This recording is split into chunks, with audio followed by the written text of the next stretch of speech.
Okay, so now we have something called P-series convergence, and this is just like P-series convergence of integrals as well, so convergence of improper integrals. So I believe this is actually in section 8.6 in your textbook under improper integrals, and this is kind of the same concept, but this time just for infinite sums. So from n, as n goes from 1 to infinity, the infinite sum of this series, and then so this converges. So this is the it's basically just one main rule. If p is greater than 1 and diverges everywhere else. So specifically that would just be if p is less than or equal to 1. So when it's equal to or less than 1, then this thing is going to diverge.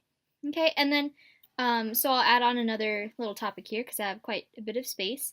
So then we have something called the comparison test, which we saw this as well with sequences before, but now we're doing this with infinite sums. So comparison test. So this comes with assumptions. So we're going to assume that there exists a number m such that m greater than 0, some positive number such that st 0 is less than or equal to sequence an is less than or equal to sequence bn. So this is kind of like the sandwich thing going on. And then this is for all n greater than or equal to m. So this m could be any number. It's usually a 1, 2, or 3, something like that. So here we have two cases as well. One's going to be converges and the other is going to be diverge. So the first one is if we have an infinite sum as n goes from 1 to infinity of bn. If bn converges, so this would be the greater sequence, right? The one on top. So if the top one converges, then that would mean, just as you think it would mean, the infinite sum of an converges as well. And that's just because, 0 naturally converges to 0. And then the top one converging to any number, really. That means that an, the sequence an, is kind of bounded on both sides. So that means it has to converge. And the second part of this is if the infinite sum from 1 to infinity of an, so now we're doing this one, diverges, then the other one, the greater function, or the greater sequence, sorry, it's not a function, then bn has to converge, I was looking at the other one, diverges as well. So for this second one, again, the visualization would be a graph. Here, I'll draw it in the top right corner here. So let's say you have some function going along, and then here's an, right? This will be an, and then bn, it says it's greater, so it has to stay on top of an at all times. So if an goes up and goes up to infinity, so does bn. So that kind of just pushes it or forces it up to diverge. Okay, so let's do an example of this. So let's say we have the infinite sum, okay, n goes from 1 to infinity of 1 over n to the 2/3 times 4 to the n, okay? And we're asked to tell whether this converges or diverges. So what we can do here is apply the comparison test. So what we have on the bottom is an n to the 2/3 times 4 to the n. And then I'm going to compare this to 4 to the n, okay? So this is this number here. That's going to be, since n is, n is greater than or equal to 1, right? So it starts at 1, then it just keeps going up and up to infinity. So that means that this is going to be positive at all times. So this left side is always going to be greater than or equal to the right side, right?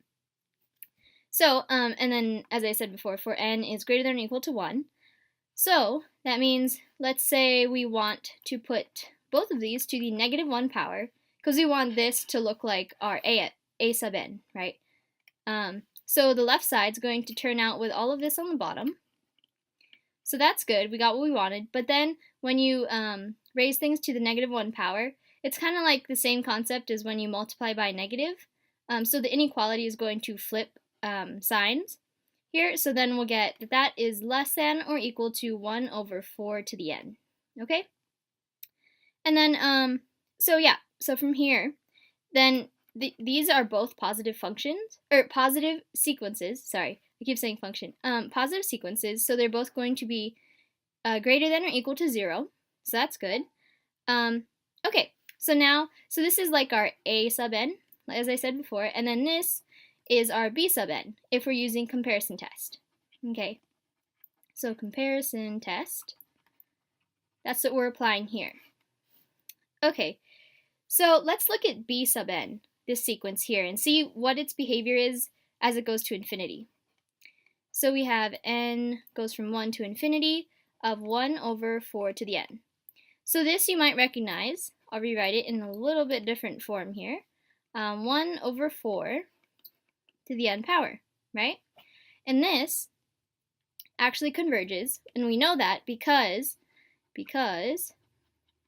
well, okay, so converges because, sorry, I said it, but I didn't write it. Converges because it's a geometric series or sequence. It's a metric, and this is a series because it's being all added up.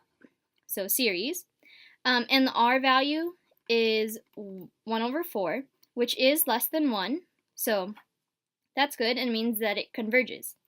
So by the comparison test, and there will be quite a few tests in the next few sections, so just bear with me here. By the comparison test, then we can conclude that our original sequence, our a sub n, so this 1 over n to the 2/3 times 4 to the n, also converges. Okay? Also converges. That's an S. Okay, yay. All right, so that's it for that question. Now on to another test. So we have now this is called the limit comparison test. So that is kind of a giveaway. Most of these tests just say what they do in their name, so that's pretty useful. That's nice and convenient. So in this test, we're going to be comparing two sequences using a limit. Okay, that's what this one means. And so the assumptions here are going to be let an, so sequence an and sequence bn, be positive sequences. So these are, all of their terms are greater than 0, be positive, and assume the following, that big L, this is what we're going to denote it with, equals the limit as n goes to infinity of a sub n over b sub n exists. So this is our beginning assumption right here. Everything on top of that line is what we're assuming. So they're both positive, and this limit is assumed to be in existence, I guess. Okay, so then there are 3 things that could happen. So once you evaluate this, we'll do a couple practice problems here between this video and the homework.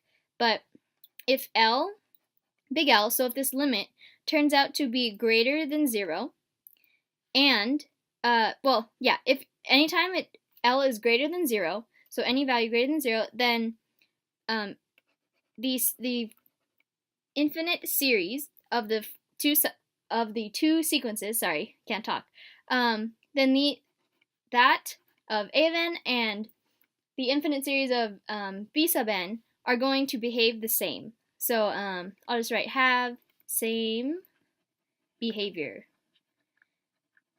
Okay, so that just means that if a sub n converges, then b sub n has to converge, or if you know vice versa, that b sub n converges, then you'll automatically know that a sub n does as well. And then also that works the other way around. if you know one of them diverges, then you know that automatically that the other one diverges as well. So then the other thing, or the second option, is the capital L, or the limit, equaling infinity. So when that happens, and you have to know that infinite sum of an converges. So these are both knowns. Well, okay, I'll write a comma here. So if you know this, then you know that. And if you know these things, these two things, then we know that the infinite series of b sub n converges too. And I'll explain these last two after I write them.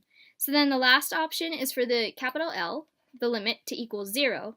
To equal 0. Yeah, not be greater than, but to equal 0 exactly.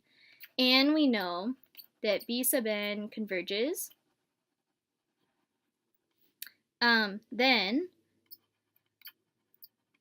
a sub n converges.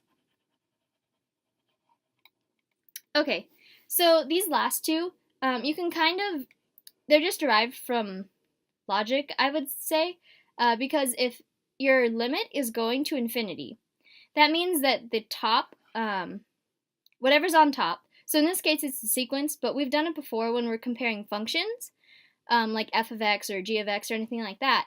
So when your limit goes to infinity, that means the top is significantly larger than the bottom. So that means that if the top function, and we also are given in this one that the top function has a certain limit, or it converges, in other words, then the bottom one has to as well. So, and then on the other hand, for the bottom one, when our limit equals 0, that means that the bottom function is significantly larger than the top, right? That would occur when we have something like 1 over infinity, then that would equal 0. So if we know that part, and that b sub n converges, and that the bottom, whatever is really huge down here, converges, then we automatically know that the top must converge as well. Okay? Alright, so now for an application of this comparison test.